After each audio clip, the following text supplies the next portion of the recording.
value chain, where we started operations in Nigeria in 2018 and were incorporated by CAC in 2019. So we are taking time to go through the bill. We actually did a seven-day meeting. We're meeting every day to go through the 238 pages as it cuts across the upstream, midstream, downstream. And we have 7-point agenda, 7-point position rather, that we would like to present and we would like the House, Senate, to look into. So the first one is the name of the bill itself. This bill has been on for the past 20 years and it's not been passed. Now, it's almost like we all know that the name of you call a thing is very important. It's almost as if there's a jinx on their name. And because of the current global development with regards to energy industry, energy mix, energy transition, and a lot of move away from the fossil fuel, the crude oil, to real energy, electric cars and so on, we would first like to propose that that name should be upgraded to Energy Industry Bill, as against the Petroleum Industry Bill, because we think it will be all-encompassing and it will be it will cut across the entire energy value chain.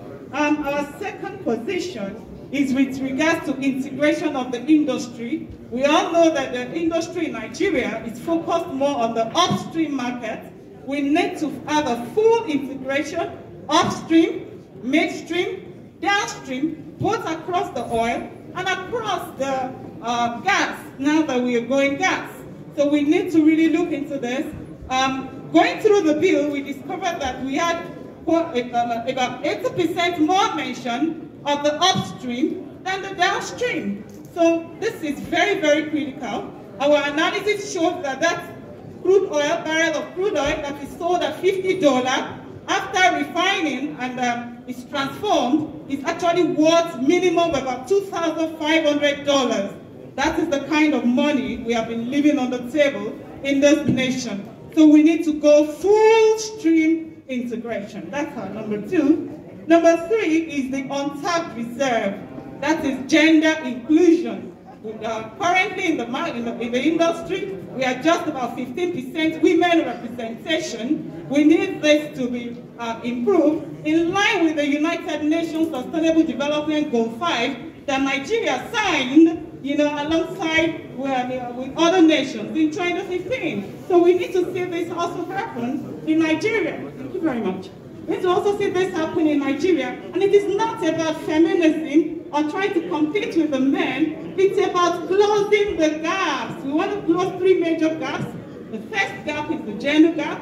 The second gap is the energy poverty gap in the nation. And the third gap is the transformational effect of that oil and gas on our nation. We cannot be fifth largest oil producing nation in the world, ninth largest gas reserve in the world, and also called the poverty headquarter of the world. There is no tandem. So this is very, very critical. Then the next point I'm going to we've presented is leveraging the gas decade.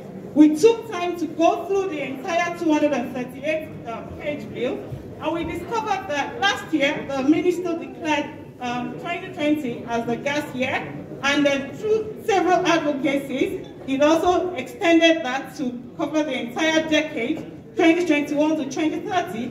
This is not really mentioned in the bill, so we want all this to be captured, because if you really go gas, we can transform this nation within the shortest possible time.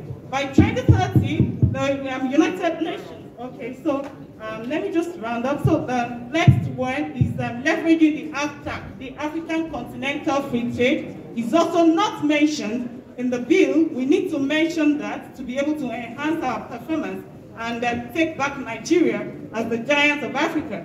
And then lastly is the new frontiers. We have discovered oil in Maiduguri now. How do we treat the new frontiers going forward? We want the bill to also capture that. And finally, we've highlighted a lot of things around industry governance. We want women to also be represented in the industry governance. The book, I'm a Christian, and there's that part that says it is not good that men should be alone. Over 60 years, men have been alone in the energy, oil, and gas industry. Let us come and help you as your helpmates. Thank you very much, everybody. Thank you.